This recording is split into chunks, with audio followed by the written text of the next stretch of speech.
Hi friends, welcome to the UPSC PCS forum. आज हम national family health survey report को देखेंगे। ठीक है, ये जो नेशनल फैमिली हेल्थ सर्वे जो है ना, वो मिनिस्ट्री ऑफ हेल्थ के द्वारा निकाला जाता है। ठीक है, और इसका रिपोर्ट देखेंगे कि इस रिपोर्ट में क्या क्या आया है और इसने किस किस चीज़ में हमारी कंट्री और बिहार ने इम्प्रूवमेंट किया है और डिक्लाइन किया है। जैसे कि टोटल फर्टिलिटी रेट क्या, average number of children born to a woman in her lifetime. Total fertility rate ये होता है ना कि एवरेज जो वुमेन होती हैं वो अपनी लाइफ टाइम में कितने चिल्ड्रन को बर्थ करती हैं और कर सकती हैं ना। जो capacity of women to born child को हम फेकंडिटी कहते हैं, उनको फर्टिलिटी नहीं कर सकते हैं। ठीक है, TFR decline from national family health survey 4 to national family health survey 5 from 2.2 to 2। जो TFR रेट होता है ना, वो 2.2 से 2 पर डिक्लाइन हो गया है। TFR 2.1 is considered as replacement level, और हमारा जो फर्टिलिटी रेट है वो रिप्लेसमेंट लेवल से भी कम हो गया है। Eight which population stability is achieved. Replacement level क्या होता है? जिससे हम पॉपुलेशन की स्टेबिलिटी को मेंटेन करते हैं, लेकिन हमारा जो है वो 2.1 से कम हो गया, मतलब हमारी पॉपुलेशन अब डिक्लाइन की तरफ अग्रसर हो गई है।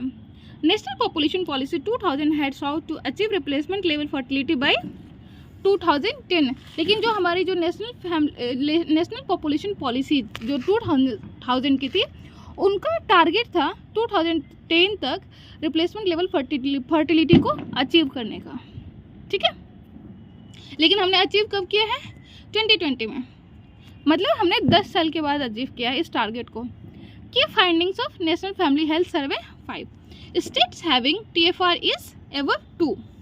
अभी हमने क्या देखा कि नेशनल TFR रेट जो है वो 2 है, ठीक है, जो कि 2.2 से घट गया है। लेकिन जो स्टेट जिनका TFR रेट 2 से ज़्यादा है वो कौन कौन से स्टेट है? बिहार, जिसका फर्टिलिटी TFR रेट कितना है? 3 है, जो सबसे ज़्यादा है हमारी कंट्री में, सबसे ज़्यादा। यूपी का 2.4 है, झारखंड का 2.3 है, मेघालय का 2.9 है एंड मणिपुर का 2.2 है। Next, TFR same as national average. कौन सा स्टेट है जिनका जो TFR रेट है वो सेम है नेशनल एवरेज के? वो है MP and Rajasthan, Madhya Pradesh and Rajasthan. TFR in urban areas, जो टोटल फर्टिलिटी रेट है ना, अर्बन एरिया का 1.6 है, जबकि रूरल एरिया का 2.1 है। ठीक है, और जो एवरेज है वो 2.0 है। 6:1 at birth, the number of female children born पर 1000 मेल चिल्ड्रन बॉर्न। 6 रेशियो क्या होता है? 6 रेशियो वो होता है ना कि जो फीमेल का जो नंबर है 1000 मेल पर उनका नंबर कितना है। 1020 फीमेल पर 1000 males due to awareness implementation of, मतलब जो हमारे जो अभी जो सेक्स रेशियो है ना, वो नेशनल फैमिली हेल्थ सर्वे में बढ़ गया है। मतलब नेशनल फैमिली हेल्थ सर्वे 5 के अकॉर्डिंग हमारा जो सेक्स रेशियो वो है 1020 पर 1000 मेल।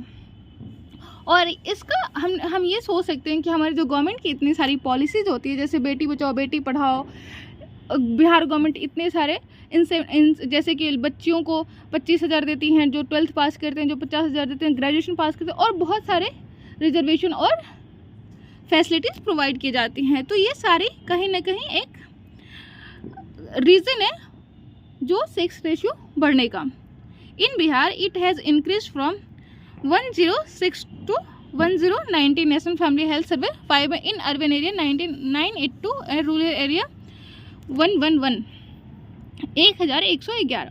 तो बिहार में भी ना सेक्स रेशियो बढ़ा है। कहाँ से? 10, जो बिहार में पहले से भी सेक्स रेशियो जो था फीमेल टू मेल वो 1062 था, जो कि अब बढ़ के 1090 हो गया है। ठीक है, और लेकिन प्रॉब्लम ये है कि ये डिस्पैरिटी है। जो रूरल एरिया है वहाँ पे सेक्स रेशियो बहुत अच्छा है 1111, जबकि अर्बन एरिया में 982 ही है। तो ये क्या शो करता है कि जैसे जैसे लिटरेसी रेट आपकी बढ़ती जा रही है, literacy rate in the sense जैसे जैसे आपके पास अवेलेबिलिटी ऑफ सोर्सेज होते जा रहे हैं, वहाँ पे सेक्स रेशियो घटते जा रहा है। जैसे कि जो हम ये अबॉर्शन वाला केस हो जाता है, प्रीनेटल सेक्स डिटर्मिनेशन टेस्ट हो जाता है, तो ये सारी चीज़ें ना कहीं एक डिस्क्रिमिनेशन लेके आती है और सेक्स रेशियो को घटाती है। ठीक है। और ये एक वजह है जिसकी वजह से 982 ही है, अर्बन एरिया में 6 रेशियो। इंस्टीट्यूशनल बर्थ का मतलब क्या होता है? इंस्टीट्यूशनल बर्थ का मतलब कि डिलीवरी जो वुमेन का होता है वो डॉक्टर के मतलब हॉस्पिटल में प्रॉपरली हॉस्पिटलाइज्ड डिलीवरी, ठीक है, इसको हम इंस्टीट्यूशनल बर्थ कहते हैं, जो कि इंक्रीज हुआ है फ्रॉम 79 to 89%। और ये एक इम्पॉर्टेंट कारण है कि आज जो MMR मैटरनल मोर्टेलिटी रेट है जो वुमेन का वो घट गया है, क्योंकि पहले जो होता था ना वो जो वुमेन होती थी उनकी मोर्टेलिटी क्यों होती थी, इसके पीछे सबसे बड़ा जो है ये जो घर पे जो इंस्टीट्यूशनल बर्थ नहीं होता था और घर पे दाई वाई के थ्रू जो बर्थ होता था। तो ये एक बहुत बड़ा अचीवमेंट है हमारी कंट्री का। फॉर रूरल एरियाज 87% और अर्बन एरिया 94%। तो ये जो इंस्टीट्यूशनल बर्थ है ये रूरल एरिया में भी बड़ा है, लेकिन ये मेनली अर्बन एरिया में इसका जो परसेंटेज है वो 94% है, और केरला में ये 100% है। In Bihar it increase from 63.8% to 76.2%। जो बिहार में भी ना इंस्टीट्यूशनल बर्थ बड़ा है, लेकिन इसका जो परसेंटेज है वो नेशनल एवरेज से काफ़ी कम है, बट स्टिल इंक्रीज हुआ है। अवेयरनेस इंक्रीज हुई है पॉपुलेशन के बीच। तो ये कहाँ से कहाँ इंक्रीज हुआ है? ये इंक्रीज हुआ है 63.8% से 76.2% तक। It ensure safety of mother as well as child. ये जो इंस्टीट्यूशनल बर्थ होता है ना, इंस्टीट्यूशनल डिलीवरी जो होता है ना, ये क्या इंश्योर करता है? ये मदर और चिल्ड्रन की सेफ्टी को इंश्योर करता है, ठीक है। नेक्स्ट हम देखते हैं इंक्रीज इन ओबेसिटी आजकल की लाइफ स्टाइल इशू बन गई है, ठीक है, और ये इंक्रीज हुआ है फ्रॉम 21 to 24% एमंग वुमेन और 19% to 23% एमंग मैन।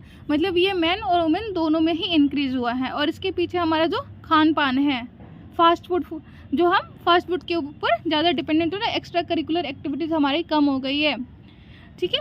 इन बिहार में भी ओबेसिटी इंक्रीज हुआ है। Women from 11.7% to 15.9%। National family health survey 4 के अकॉर्डिंग जो वुमेन का ओबेसिटी था वो 11.7% था, जबकि नेशनल फैमिली हेल्थ सर्वे 5 के अकॉर्डिंग ये 15.9% तक बढ़ गया है। और मेन में भी ये ओबेसिटी बढ़ा है from 12.6% according to national family health survey 4 to 14.7% to as per national family health survey 5, ठीक है। यहाँ तक आप लोगों को क्लियर होगा। Next, women empowerment. Participation of women in house hold decision increase from 74% to 92%। और ये सबसे बड़ी अच्छी बात जो सामने आई है, ये दिखा रहा है कि वुमेन का जो एम्पावरमेंट है, उनका डिसीजन लेने की जो कैपेसिटी है वो इंक्रीज हुआ है। कहाँ से? 74% to 92%। National family health survey 4 के अकॉर्डिंग 74% और जो बढ़ के अभी कितना हो गया 92%, ठीक है। इन बिहार में भी वुमेन एम्पावरमेंट बढ़ा है। हाउस होल्ड डिसीजन में भी उनकी कैपेसिटी, हाउस होल्ड डिसीजन लेने की जो कैपेसिटी है, उनका पार्टिसिपेशन है, कैपेसिटी नहीं ऑल्दो बोल सकते हैं, पार्टिसिपेशन जो है वो भी इंक्रीज हुआ है। और रूरल एरिया में ये 87% है, जबकि अर्बन एरिया में ये 84% है। मतलब ये यहाँ पे भी डिस्क्रिमिनेशन शो करता है, डिस्पैरिटी शो कि जो लोग पढ़े लिखे होते हैं या जो अर्बनाइज्ड पीपल होते हैं, वहाँ पे जो डिस्क्रिमिनेशन मैन और वुमेन के बीच में वो ज़्यादा है इन कंपैरिजन रूरल एरिया के। Child marriage decline from 27% to 23.3%। जो चाइल्ड मैरिज है ना, ऑल्दो वो डिक्लाइन हुआ है, कहाँ से? 27% national as per national family health survey 4 के अकॉर्डिंग, जो कि अभी 23.3% है। मतलब 18 साल से पहले जो लड़कियों की शादी है, अभी भी 23.3% लड़कियों की शादी 18 साल पहले से हो जाती है। तो आप समझ सकते हैं कि जो गवर्नमेंट की जो न्यू बिल है, जो अभी बात हो रही थी 21 तक बढ़ाने के लिए, तो उसका क्या रिपरकशन होगा। तब तो 50% से ज़्यादा लड़कियों की शादी 21 ईयर्स के पहले ही हो जाती हैं। While in Bihar and West Bengal, child marriage is 41%, highest prevalence of child marriage. जबकि बिहार और वेस्ट बंगाल में सबसे ज़्यादा चाइल्ड मैरिज होती हैं, जो कि 41% है। और इस कोविड ने इस इस जो इशू है ना इसको और पैथेटिक कर दिया है। ठीक है, रैम्पेंट अनीमिया, अनीमिया के केसेस भी बढ़ गए हैं। ठीक है, अनीमिया क्या होता है पहले हम ये देख ले। Anaemia is the condition in which the number of red blood cells with in blood cells is less than normal, cause decreased capacity of blood to carry oxygen in the body. Anemia lead to weakness, dizziness, fatigueness. Anaemia क्या होता है? ये ऐसा condition होता है कि जो आपकी बॉडी की जो आरबीसीज होती है वो ब्लड में कम हो जाती है नॉर्मल से, जिसकी वजह से जो ब्लड को ऑक्सीजन कैरी करने की जो कैपेसिटी होती है ना वो घट जाती है।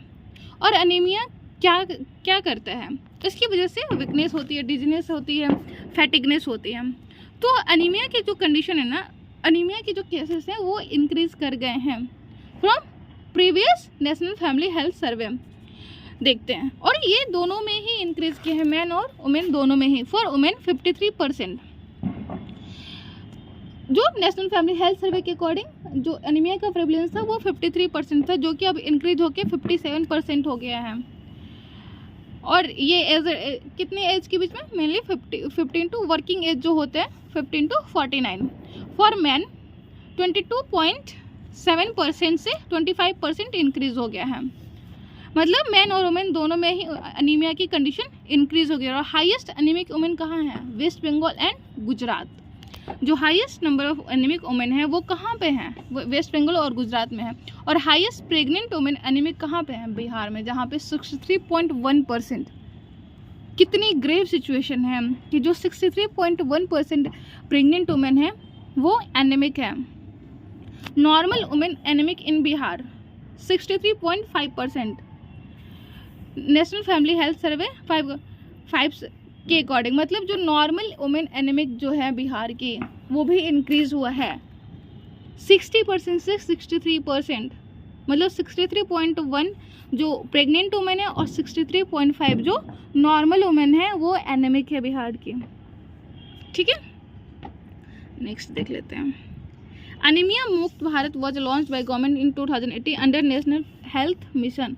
ऑल्दो गवर्नमेंट ने अनीमिया मुक्त भारत मिशन भी चलाया था, कब? 2018 में है, बट स्टिल हमारे जो अनीमिया रिलेटेड इश्यूज जो है ना वो घटने की जगह बढ़ गए हैं। ठीक है, इन्फेंट मोर्टेलिटी रेट डिक्लाइन हुआ है बिहार में 48.1 से 46.8 हो गया। इन्फेंट मोर्टेलिटी रेट फ्रॉम पर 1000 अंडर 5 जो चिल्ड्रन होते हैं उनको लेते हैं। फैमिली प्लानिंग भी इंक्रीज हुआ और ये एक बहुत अच्छा इम्प्रूवमेंट है। ठीक है, जो पॉपुलेशन कंट्रोल के टर्म्स में ये बहुत अच्छा इम्प्रूवमेंट है। कभी भी जो फैमिली प्लानिंग होती है ना ये आप बाय फोर्स नहीं करवा सकते हैं। जैसे कि हमारी फैमिली प्लानिंग कब आई थी? सबसे पहले जो वर्ल्ड में हमारे जो सबसे पहले 1950s में ही हमारी फैमिली प्लानिंग हो गई थी, लेकिन उस टाइम हमारी जो फैमिली था वो प्लानिंग जब वहाँ पे पॉपुलेशन एक्सप्लोड हो गया था इन रैदर देन डिक्रीज। क्यों? क्योंकि उस टाइम हमारी जो सोसाइटी थी वो अवेयर नहीं थी, सोशल लेवल पर डेवलपमेंट की कमी थी, जिस वजह से जो हमारे जो उस टाइम जो फैमिली प्लानिंग होनी चाहिए थी वो आज हो रही है, बिकॉज ऑफ आज हमारी जो सोसाइटी है वो अवेयर है। ठीक है, इसके पीछे हम ज्योग्राफी में बात करेंगे। इसके पीछे भी वजह होती है कि जब तक आप सोसाइटी लेवल पर डेवलप नहीं करते हैं तब तक ये सारी चीज़ें पे आप इन सारी चीज़ों को कंट्रोल नहीं कर सकते हैं। Family planning increase in Bihar 24.1 से 55.8। ये ह्यूज मतलब इम्प्रूवमेंट है, मोर देन डबल। 24.1 से 55.8% इंक्रीज हुआ है। इंडिया लेवल पे भी ये अच्छा खासा इम्प्रूवमेंट देखने को मिल रहा है 45.5 से 62.4%। स्टंटिंग क्या होता है? लो हाइट फॉर एज। स्टंटिंग ना आपकी हाइट और एज में मापा जाता है और ये सेकेंड हाईएस्ट है बिहार में आफ्टर मेघालय। तो आप समझ रहे हैं कि बच्चों की जो प्रोडक्टिविटी क्यों कम है वहाँ पर। ठीक है, wasting low weight for height. Wasting जो होता है ना आपकी वेट हाइट के कंपैरिजन में कम है। Bihar has highest prevalence of wasting followed by Gujarat, और बिहार में वेस्टिंग सबसे ज़्यादा है, जबकि स्टंटिंग सेकेंड हाईएस्ट है और वेस्टिंग लार्जेस्ट है। तो इससे हमें पता चल रहा है कि गवर्नमेंट को भी कितना वर्क करना है हमारे प्रोडक्शन कैपेसिटी को इंक्रीज़ करने की, है ना। जो हमारे हेल्थ इश्यूज है वो कितना ग्रेव कंडीशन में है, from women to children to infants to man. Literacy of women जो है ना बिहार में ओनली 55% है, जबकि मेन का जो लिटरेसी रेट है वो 76% है, ठीक है ना। तो ये जो वुमेन का जो लिटरेसी रेट है ना, जो हमारी हाफ ऑफ द पॉपुलेशन है बिहार की, उनका जो लिटरेसी लेवल है सोचिए कितना कम है। किसी भी इकोनॉमी में ना जो वुमेन का जो पार्टिसिपेशन होना चाहिए ना वो बराबर होना चाहिए, तभी वो इकोनॉमी ग्रो कर सकती है। एक IMF का रिपोर्ट था जिसमें उन्होंने कहा था, IMF का रिपोर्ट जिसमें कहा था कि अगर वुमेन का पार्टिसिपेशन इंडिया की इकोनॉमी में हो जाए तो इंडिया की जो इकोनॉमी है ना वो 27% इंक्रीज़ कर सकती है, GDP 27% इंक्रीज़ कर सकती है। तो आप समझ रहे हैं कि वुमेन का पार्टिसिपेशन का कितना बड़ा रोल हो सकता है, ठीक है। और वुमेन का इंडिया में क्या लिटरेसी रेट है 72%, जबकि मेन का 84%। Sanitation, still 19% house hold do not have toilet facility. अब भी स्वच्छ भारत अभियान जो हमारी गवर्नमेंट ने 2014-15 में ही स्टार्ट किया था, उस टाइम से लेकर आज 6-7 साल हो गए, आज भी 19% जो हाउस होल्ड है उनके पास टॉयलेट फैसिलिटीज़ नहीं है, ठीक है। तो ये शो कर रहा है कि ग्राउंड लेवल पे अभी भी जो हमारे स्कीम्स है वो उतना एफिशिएंट काम नहीं कर रहे हैं, ठीक है। While in Bihar around 38% household do not have access to toilet facility, जबकि बिहार में 38% हाउस होल्ड के पास टॉयलेट फैसिलिटीज़ नहीं है, जो कि हाईएस्ट है। तो जो टॉयलेट फैसिलिटी का नहीं होना ये सिर्फ सोशल लेवल पे ही इशू क्रिएट नहीं करता है, ये आपकी हेल्थ इशू से भी रिलेटेड है। अगर आपके पास अच्छा टॉयलेट फैसिलिटी नहीं होगा तो ये ये ग्राउंड लेवल को भी पॉल्यूट करता है, ग्राउंड लेवल जो वाटर होता है उसको भी पॉल्यूट करता है। इसके बारे में हम आगे डिस्कस करेंगे। So thank you friend, I hope आप लोगों को यहाँ तक अच्छा लगा होगा, और बाकी और भी किसी टॉपिक पे अगर आपको लगे कि वीडियो बनाना है तो आप मुझे रिकमेंड कर सकते हैं, ठीक है। Thank you so much, bye, good night.